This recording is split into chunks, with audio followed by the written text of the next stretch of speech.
Oh, ang ganda ng repolyo ko. Pero kailangan ko siyang lagyan ng fishnet. Fishnet ba ang tawag doon? Kasi kinakain nila yung aking repolyo. O, tingnan nyo, ayan. Kinain na nila. Tapos, oh, diba? Sa 10 piraso yan. Kaya na nag-uulanin, tapos yan, ganyan na siya. Oh. Ayan, wala nang dahon. Kawawa naman. Yung sili ko, sumusuloy na siya. Eto, lettuce ko yan. Kaya lang, ayan, nilagyan ko siya ng fishnet para hindi siya kainin ng kwan, yung, anong tinatawag doon, yung suso, yung biluluko. Yan. Lalagyan ko siya ng fishnet.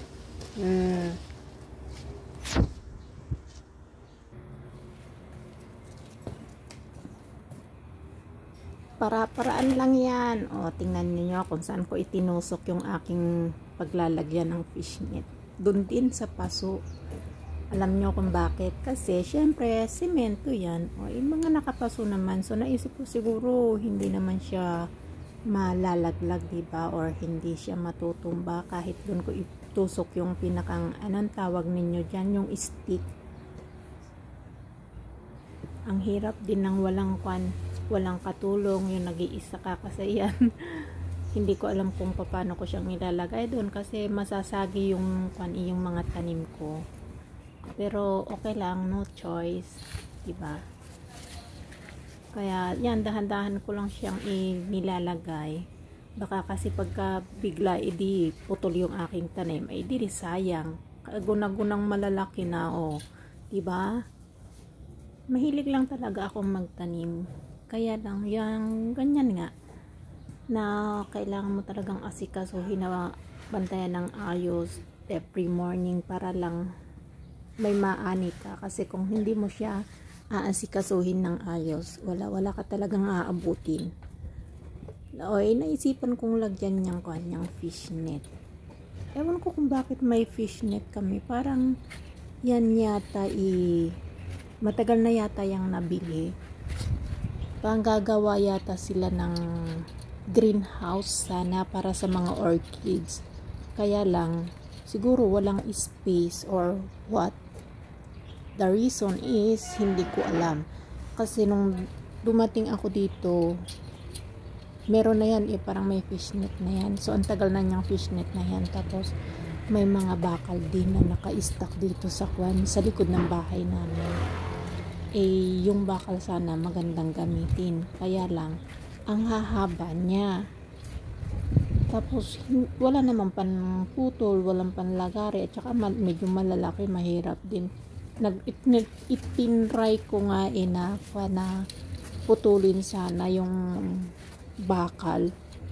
Hindi ko alam kung bakit hindi siya katablan ng panlagari ng bakal, yung maliit na ginagamit pag para sa bakal, hindi siya tablan. Ewan ko, siguro ibang klase. Kaya yan na lang fishnet ang kinuha ko, diba?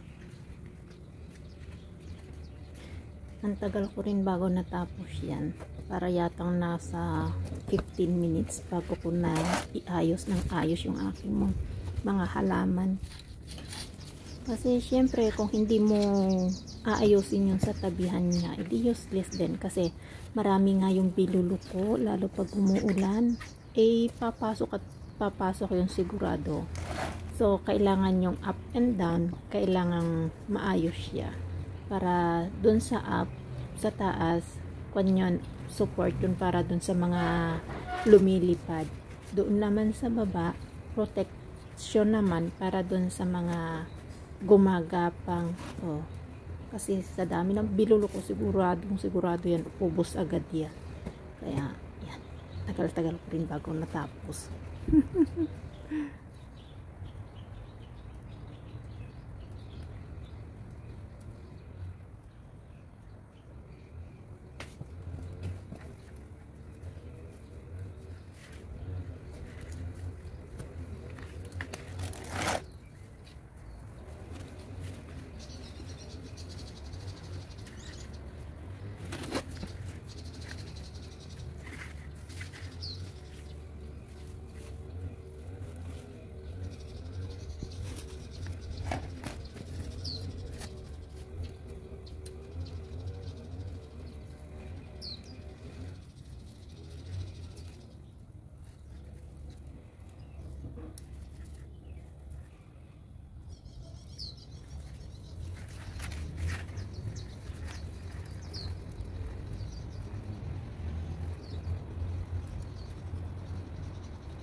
Okay na yan. Basta may bahay sila. O, diba? Nakakapagod din yung gumawa. Pero, mas okay na yan kaysa sa yung tuwing umaga mong pupuntahan at titingnan kung may nakain na dahon. O kaya kapag ka umuulan, nag-aalala ka na baka may pumunta doon na yung biluluko at kainin lahat yung tanim mo, diba? So, okay na yan. Kahit ganyang simple. Simpleng to basta, o, diba? Papakita ko lahat sa inyo. Ayan. Ayan. Ito yung lettuce ko. Tigsa 10 lang yan. 10 lettuce, 10 cabbage. O, diba? Okay na yan.